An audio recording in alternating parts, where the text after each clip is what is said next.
En una viajaba el rey con 300 hombres seleccionados. En la otra, la reina con las mujeres. Y con ellos, semillas, animales, un moai y la historia de Hiva, recogida en 69 tablillas de madera. Unas tablillas grabadas con unos signos que solo podían leer los sacerdotes e iniciados. Era la historia de aquel pueblo y de la lejana patria desaparecida bajo las aguas.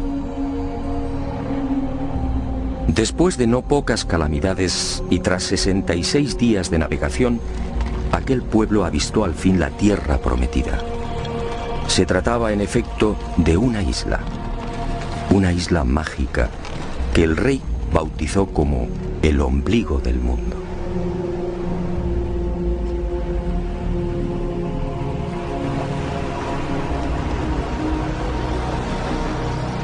Tras rodearla, el rey y su séquito desembarcaron en una de sus playas. Y con ellos, la caña de azúcar, el plátano, el ñame, el taro, las aves y gallinas.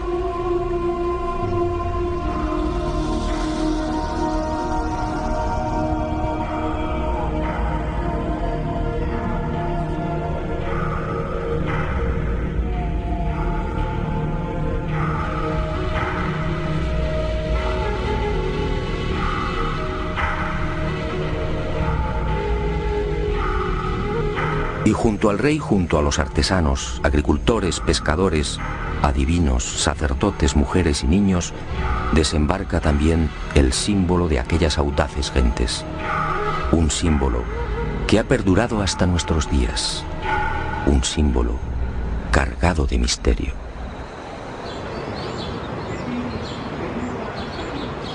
Según los ancianos pascuenses, así dio comienzo la verdadera historia de la isla. Este fue el primer poblamiento humano, una migración obligada que se remontaría quizás al siglo V. Los Rapanui establecen esta fecha basándose en la lista de reyes que sucedieron al mítico Hotu Matua y que conservan con nitidez en la memoria colectiva. En total, dicen, la isla ha sido gobernada por 64 arikis, con una duración media de 25 años por reinado. Este cálculo nos situaría alrededor del año 400 después de Cristo.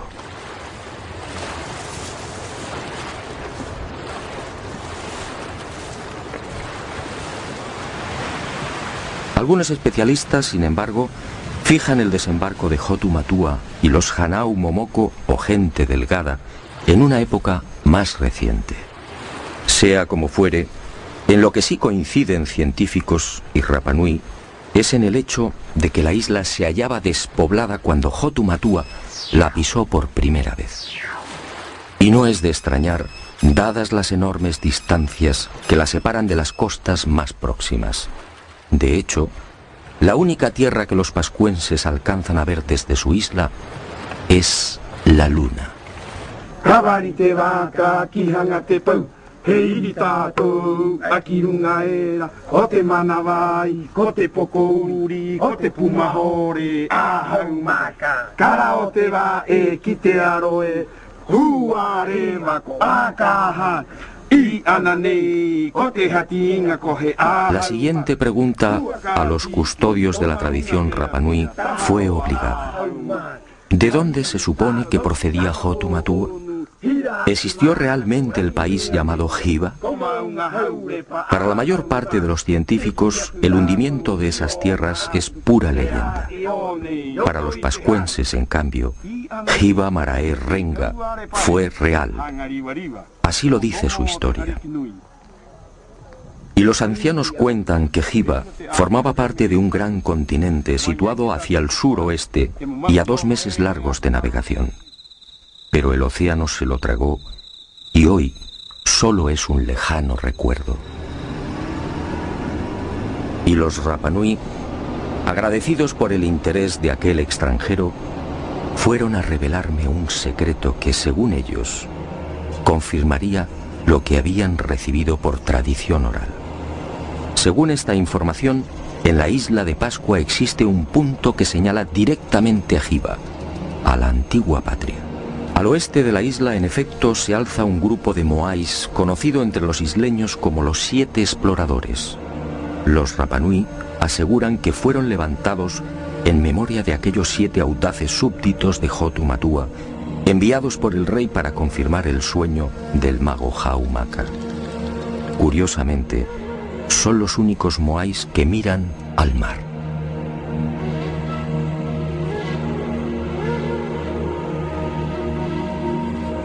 Estos 7 moais apuntan directamente al lugar donde, según la tradición, se hallaba Hiva, en las proximidades de Nueva Zelanda, exactamente en el rumbo 254. ¿Casualidad? Lo dudo. Para la ciencia, aquella primera oleada humana que llegó a Pascua tuvo que proceder de algún punto más cercano. Y algunos señalan las Islas Marquesas, al noroeste.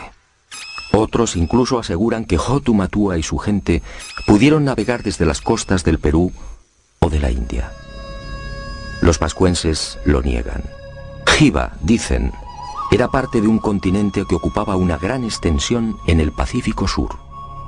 E inevitablemente surge la sombra de otra leyenda. ¿Se refieren los Rapanui a Mu, el legendario continente desaparecido?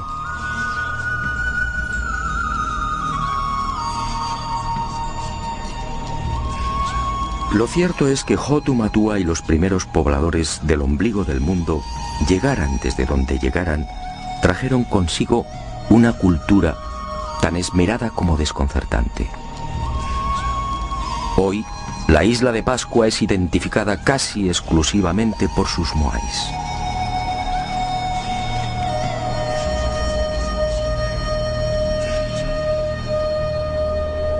Sin embargo, aquel rey y aquellas gentes delgadas eran portadores también de otros secretos y extraordinarios conocimientos.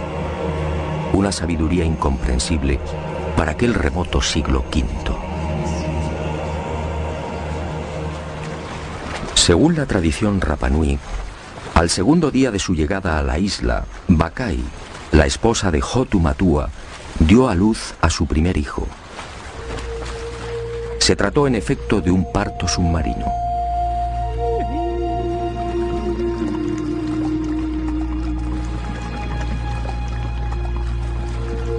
Las mujeres se sentaban sobre una piedra rectangular, de forma que el agua las cubriera hasta el pecho. Y así nacían los bebés. Y uno se pregunta, ¿dónde lo aprendieron? ¿Cómo sabían de las ventajas de esta clase de alumbramiento? Fue en la primera mitad del siglo XX, y a título experimental, cuando algunos países nórdicos se decidieron a practicar el parto submarino. Y comprobaron que en estas especiales circunstancias, tanto la madre como el niño experimentan un menor sufrimiento. Los cambios de presión en el feto son casi inapreciables.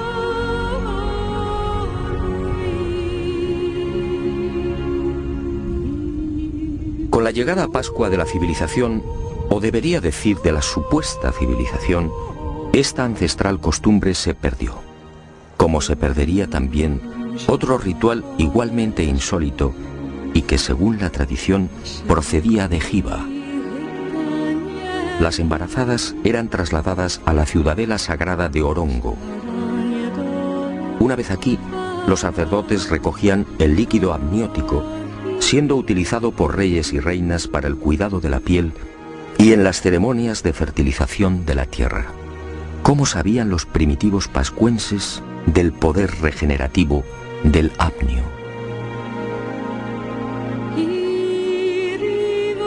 Aquella cultura efectivamente era mucho más sabia de lo que imaginamos.